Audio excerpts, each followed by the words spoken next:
ಕಾಂಗ್ರೆಸ್ ಸರ್ಕಾರ, ಕಾಂಗ್ರೆಸ್ನ ಒಂದು ಇವತ್ತು ಸರ್ಕಾರ ಇದು ಕೂಡ ಮೈನಾರಿಟಿಗೆ ಅಲ್ಪಸಂಖ್ಯಾತರಿಗೆ ಅನ್ಯಾಯ ಮಾಡಿದೆ.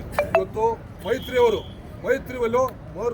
ಮೈತ್ರಿಯ ಒಂದು ಅಭ್ಯರ್ಥಿಗಳಾದಂಥ ನೂರುಲ್ಲಾ ಅವರಿಗೆ ಕೈ ತಾಣಲೆ ನೂರುಲ್ಲಾ ಅವರಿಗೆ ಅಲ್ಪಸಂಖ್ಯಾತರ ನೂರುಲ್ಲಾ ಅವರಿಗೆ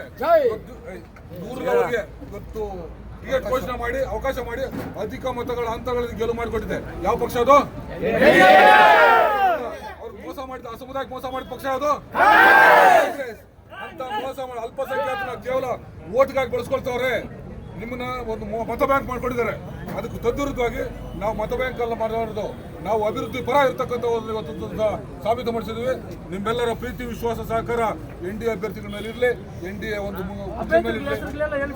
ಹಾಗೆ ಇವತ್ತು ಅಭ್ಯರ್ಥಿಗಳು ಗೆಲುವಾದಂಥವ್ರಿಗೆ ನಮಗೆ ತಿಳಿಸಕ್ಕೆ ಇಷ್ಟಪಡ್ತೀನಿ. ಸಾಲಗಾರರ ಹಿಂದುಳಿದ ವರ್ಗದ ಪ್ರವರ್ಗ ಬಿ ಒಂದು ಘಟಕಕ್ಕೆ ಸಂಪತ್ ಕುಮಾರ್ HR ಅವರು ಆಯ್ಕೆ. ಅದೇ ರೀತಿಯಲ್ಲಿ ಸಾಲಗಾರರ ಪರಿಶಿಷ್ಟ ಜಾತಿ ಮೀಸಲು ಸ್ಥಾನಕ್ಕೆ ಭಗವಂತಪ್ಪ ಆಯ್ಕೆಯಾಗಿದ್ದಾರೆ. ಅದೇ ರೀತಿಯಲ್ಲಿ ಸಾಲಗಾರರ ಹಿಂದುಳಿದ ವರ್ಗದ ಪ್ರವರ್ಗ A ಕ್ಷೇತ್ರಕ್ಕೆ V ಕೃಷ್ಣಪ್ಪ ಆಯ್ಕೆ. ಹಾಗೆ ಸಾಲಗಾರ ಪರಿಶಿಷ್ಟ ಪಂಗಡ ಮೀಸಲು ಕ್ಷೇತ್ರದ ವಿಭಾಗಕ್ಕೆ DN ಲಕ್ಷ್ಮೀಪತಿ ಅವರು. ನೋಡಿ, ಮತ್ತೊಂದು ಪತ್ರಕರ್ತರು ಯಾರು ಆ ಕೆಲಸ ಮಾಡುತ್ತಿಲ್ಲ. ಹಾಗೆ ಸಾಲಗಾರ ಕ್ಷೇತ್ರದ ಸಾಮಾನ್ಯ ಸ್ಥಾನಕ್ಕೆ KV ಅಶೋಕ್ ಕುಮಾರ್.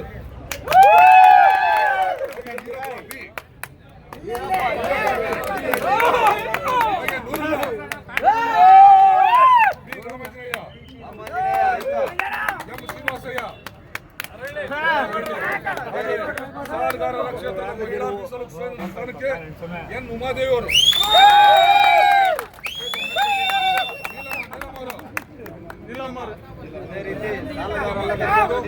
ಈ ಎಲ್ಲ ಅಭ್ಯರ್ಥಿಗಳು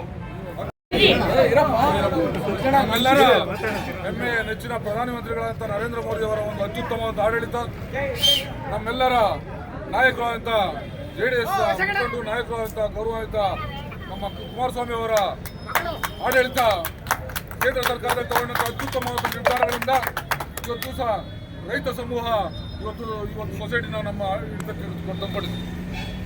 ಇವೆಲ್ಲ ನೋಡಿರ್ಬೋದು.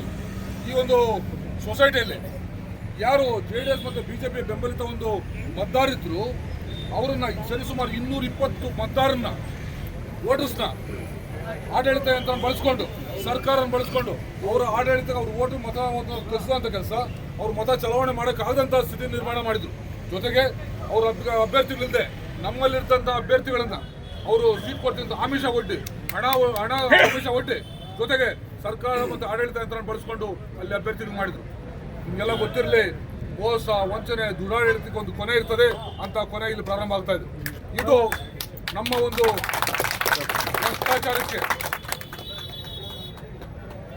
ಭ್ರಷ್ಟಾಚಾರಕ್ಕೆ ಇವತ್ತು ಆಮಿಷಗಳಿಗೆ ಒಳಗಾಗುವಂಥ ಜನ ಎಲ್ಲ ಇವತ್ತು ಇರ್ತಕ್ಕಂಥದ್ದು ನಿಷ್ಠೆ, ಪ್ರಾಮಾಣಿಕ ಶ್ರದ್ಧೆ ಇರ್ತಕ್ಕಂಥ ಒಂದು ಗಂಡುಗಲಿಗಳ ರೀತಿಯಲ್ಲಿ JDS ಮತ್ತು BJP ಕಾರ್ಯಕರ್ತರು ಕೆಲಸ ಮಾಡಿದ್ದಾರೆ. ಇದರ ಒಂದು ಪರಿಣಾಮ ಇವತ್ತು ದಿವಸ ಆಡಳಿತ ಯಂತ್ರ ಈಗಾಗಲೇ ನಮ್ಮ ಪ್ರಕಾಶ ನಳವಡಿಕೆ ನರಸಾಪುರ ಹೊರತುಪಡಿಸಿದ್ರೆ ಇನ್ನೆಲ್ಲ ಇರ್ತಕ್ಕಂಥ ಸ್ಥಳೀಯ ಸಂಸ್ಥೆಗಳು ಅತ್ಯಧಿಕ ಮತಗಳ ಅಂತರಗಳಿಂದ ಗೆಲುವು ಮಾಡೋದ್ರ ಮೂಲಕ ಇವತ್ತು ಆಡಳಿತ ಯಂತ್ರದಲ್ಲಿ ಇಲ್ಲಿ ಶಾಸಕರಿಲ್ಲ, ನಮ್ಮ ಸರ್ಕಾರ ಇಲ್ಲ.